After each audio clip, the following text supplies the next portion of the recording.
Philippines! Good morning everything. Good morning guys. So ngayon guys, aalis si Tami kasi magtrabaho siya. So magluto tayo ng bacon, scrambled egg, and then fried rice. So yun yung breakfast natin. Tulog pa siya. Nagising kasi siya sobrang aga. So ngayon pinatulog ko lang siya para mamaya pag alis niya okay pakiramdam.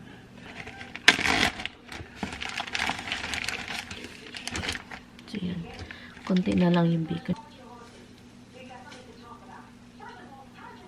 May trabaho siya ngayon.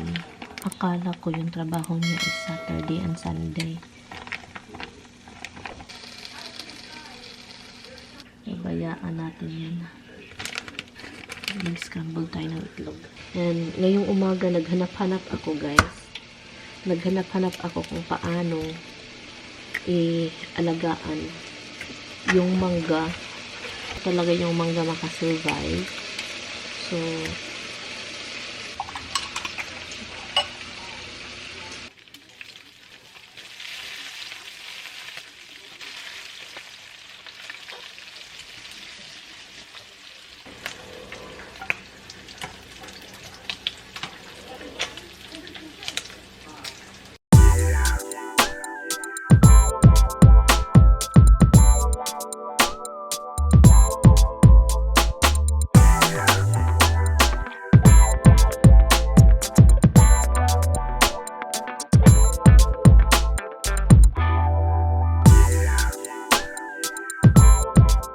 hi guys!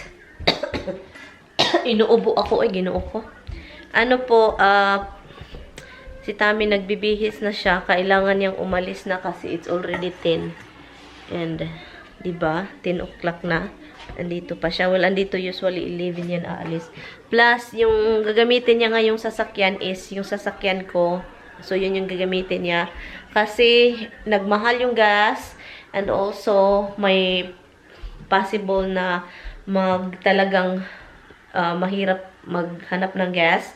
And yun yung kasi yung car ko is maganda siya, yung mileage niya maganda, hindi katulad ng sasakyan niya talaga kasi kumakain ng maraming gas yung sasakyan niya. So para malinis, ma-vacuum ko din yung sasakyan niya kasi kailangan ding ma-vacuum.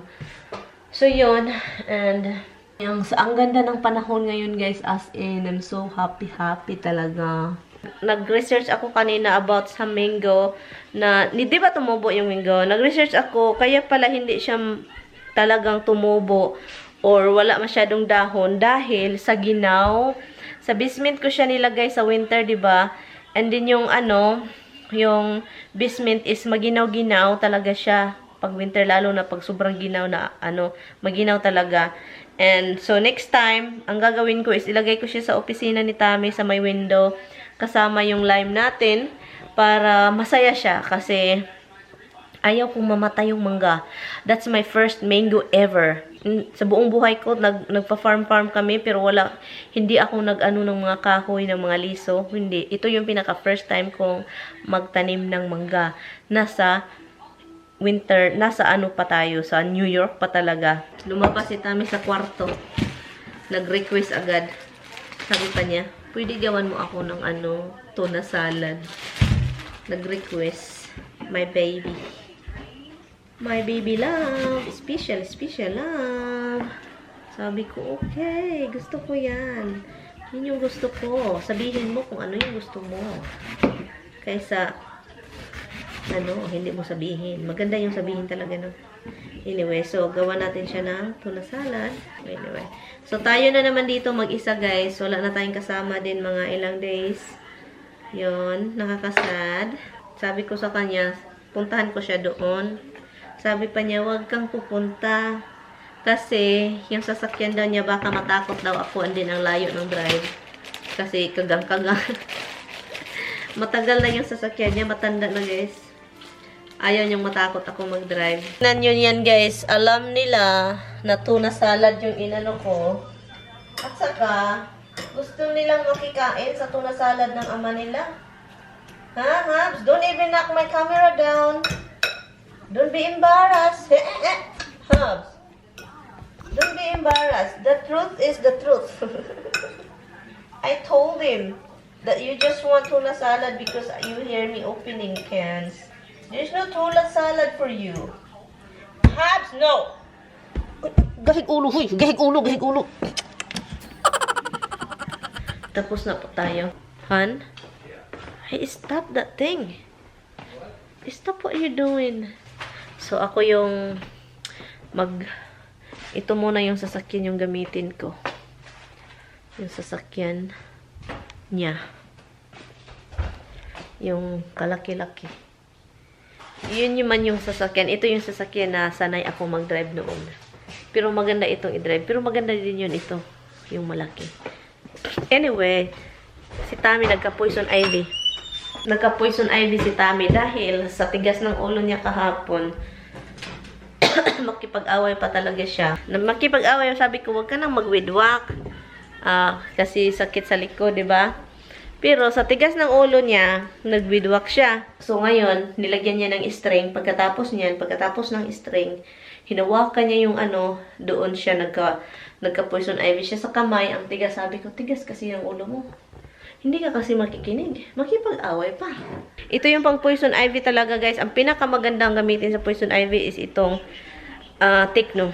Ito siya. Techno, poison ivy, and oak scrub. Okay, it's right here. The calamine is going. The Techno scrub is here, and the Techno, the other. No, don't give me everything. Just give me one thing. One. Huh? You're more likely to. You get more. You're gonna bring this back here, right? It doesn't matter. This way, if you have poison ivy, what? 4 days from now, you'll be much worse. So just one thing. This to Techno. Bring this scrub. Oh my God. Scrub. Just the stuff to kill it. Outdoor skin cleanser. Remove poison oak and ivy. Rush. Okay, it's in the car.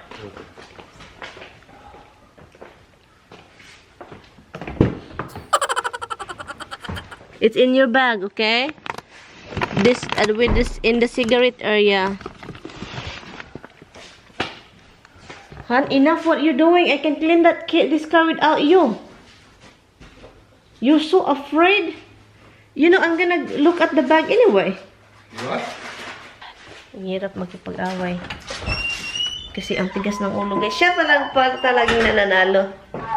Sa mga argument namin, siya talaga yung boss. Siya talaga yung mananalo. Never akong nanalo. Never akong nanalo. Siya talaga. Number 2 lang daw ako eh. Siya number 1. Yung sabi niya, hindi ko yan makalimutan. Number 1 lang. Number 1 siya talaga. Ako number 2. So, wag na tayong magpag-away kasi hindi tayo nanalo talaga. Yeah, sandwich, salad, tuna. Keep checking? Yes. Huh? Yes. Are you lying to me? I'm not lying. Don't laugh at me. Because I know you. Oh, they will miss you, hon. I'm sure, honey, she will really miss you. Dada's bye-bye. Dada will be right back. Not good. Bye. Dada will say bye-bye. Right back. I no love you. But on the face is so sad, honey. The eyes is dropped really fast. Dropping. I said, oh. Nagpagwapo si Mister. Ay.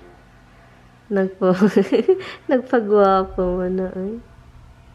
Oh, gwapo naman ka, Han. Han. You know what you should get me? What? My little pack with all the tweezers and stuff and the little electric shaver. Okay.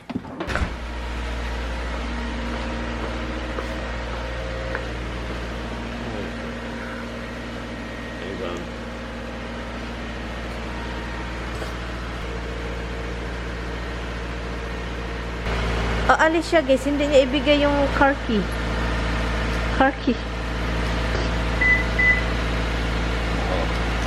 Yeah, you're right, Han. I need this. Kailangan ko pala ito.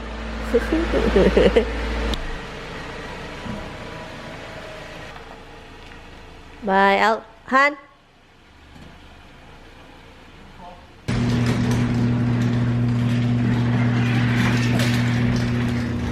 Hoy! Anyway, guys, itong si Dimples, guys, tignan nyo yung ginawa niya sa akin, guys. I'm going to see if it connects to the car now. Is it connected? Yeah. Okay.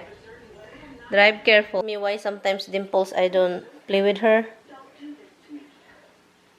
Sobrang dry yung kamay ko, guys. Pasensya na.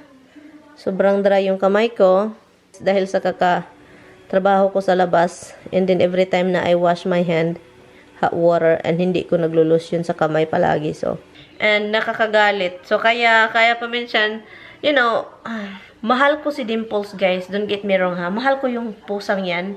As in talaga, baby ko yan. Kaso, paminsan talaga nakakagalit kapag makipaglaro ka, sasaktan ka, gano'n ba? Bata pa siya noon, ganyan na siya, guys. Mahilig na manakit. Dahil din yan sa silos, kasi yung nakuha namin si Hubs, nagsisilos talaga siya. And before dumating si Hubs sa amin, silusan na talaga din yan. Ayaw niyang may kahati sa atensyon. Ayaw niya yung aso, ayaw niya si Hubs. Gusto siya lang mag-isa. Din doon siya talagang nag-iba yung utak niya ba. Mahal namin yan, you know, mahal namin si Dimples. Paminsan okay yung time niya kapag yung okay yung isip niya, maghawakan namin, ganun. Pero kapag hawakan mo siya na parang mabilis na ganun, atakihin ka talaga, guys. So, kaya ang nangyari sa akin, look. Kapag ganun yung ginagawa niya, magalit talaga ako, guys. Sabi ko, ayaw, ipaampun kita. Kausapin ko, ipaampun kita, ibalik kita doon sa shelter. Pero sa galit ko yun, guys. Pero hindi yan mangyayari kasi, you know, anak mo yun. So, pets mo yun. Napamahal na sa amin. Matagal na siya yung pinakauna sa apat nila. Pero may una pa talaga. Bago namin siya, yung na-adapt namin si Dimples pala, nakita na namin yung attitude na ganon. Kasi ganyan siya sa kapatid niya. May kapatid yan, isa lalaki. And then, hindi namin kinuha siya, yung kinuha namin. So, ganyan yung attitude niya. Naawa ako ba? So, yung pag-adapt namin, naawa ko sa kanya. Kasi yung mga pusa, magpalayo sa kanya ba? Kasi, para siya, pala ganun. Ganun ba? Kunin natin siya, Han, baka ganun. So, hindi nagbabago. Kaya noon, maglalaro kami ni Hubs. Naka-gloves ako na sobrang, yung gloves na working gloves, like yung gloves na sobrang kapal. So, yun yung ginamit ko noon sa kanya kapag maglalaro kasi duguan talaga yung kamay ko. Si Hubs is, kahit anong gawin mo kay Hubs, yun yung opposite ni Hubs. Kahit anong gawin mo sa kanya, sobrang loving, hindi marunong manakit. 2,000 years later. Oh my God, nakakaiyak. Sumakit yan ko sa sa lungkot. Sumakit yung tiyan ko sa lungkot. Oh, I miss my baby. Don't cry ba? Na-miss ko si Tommy. Ang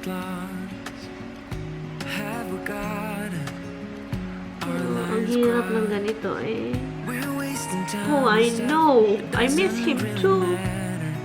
I miss him too. I miss your daddy too.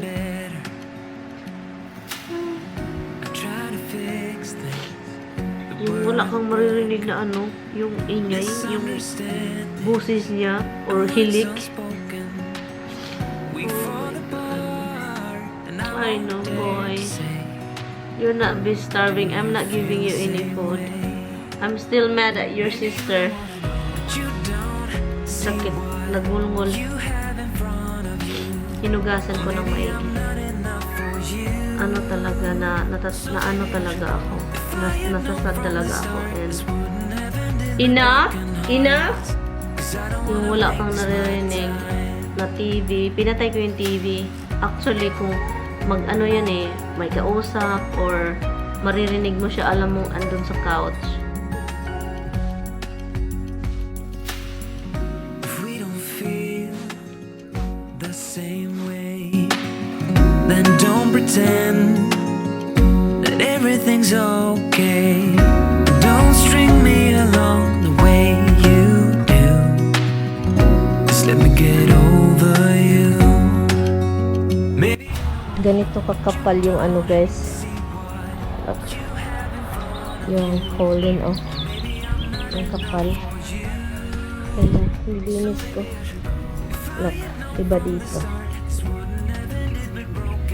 Pagdating mo dito, look. Nandito pa sa Look. Ano ba?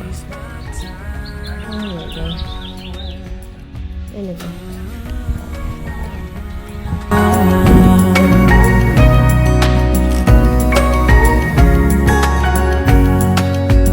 Maybe you don't wanna know.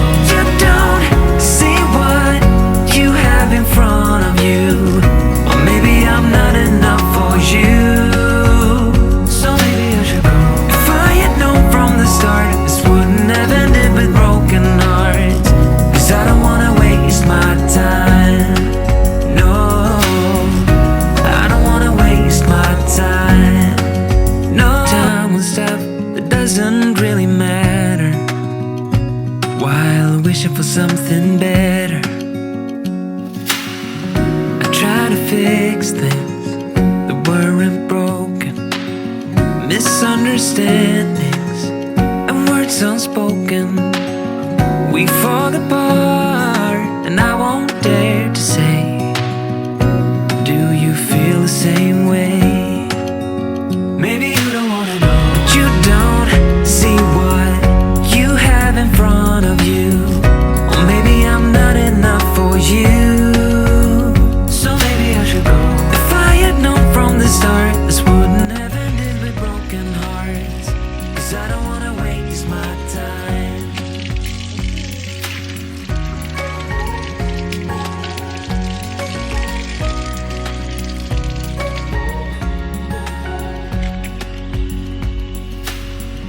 If we don't feel the same way, then don't pretend that everything's okay. Don't string me along the way you do. Just let me get over you. Maybe you don't wanna know, but you don't see what you have in front of you. Or maybe I'm not enough for you. So maybe I should go. If I had known from the start, this wouldn't have ended with broken hearts. 'Cause I don't wanna waste my time. No,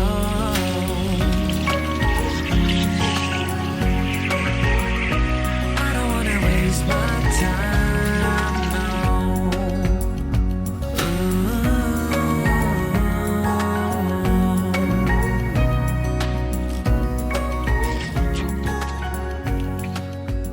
Maybe you don't wanna know. Naglilinis na si Inday Garotay, guys. Pinalinis ko, guys. Hello, guys. Oh my God, ang lilim. Hi. It's already 9:15 na ng gabi. Nagbihis lang ako ng pantulog. And nilock ko lahat ng ano. Close all the windows, the blind. Kinuklose ko yung blind. Kasi matulog na tayo. And, so yun. Naghanap ako ng toothbrush. Kasi kapag ito yung ginagamit ko palagi electric, masama sa ano. So, naghanap ako ng toothbrush. Meron pala kaming mga extra kasi kami palagi may extra toothbrush. So, blue yung sa kanya, pula ako sa akin. Okay, let me see if your sister is trying to come in. Okay, you're over there? Come in na. Why you don't wanna sleep with mama? You hurt my feelings. You hurt my feelings, baby. You did hurt mama's feelings. Sorry. You're hurting mama's feelings. Anyway, guys, good night. See you na lang tayo bukas. Bukas na lang, guys. And matulog na tayo. Kasi, ano na, naghintay lang din ako ng tawag ni Mister. Kasi hindi pa din siya tumawag. Ano ng oras. Almost 10, I think na. So, higa-higa tayo. Good night, guys. See you tomorrow. Please don't forget to like and subscribe. Bye. Good night. Ang tagal na din.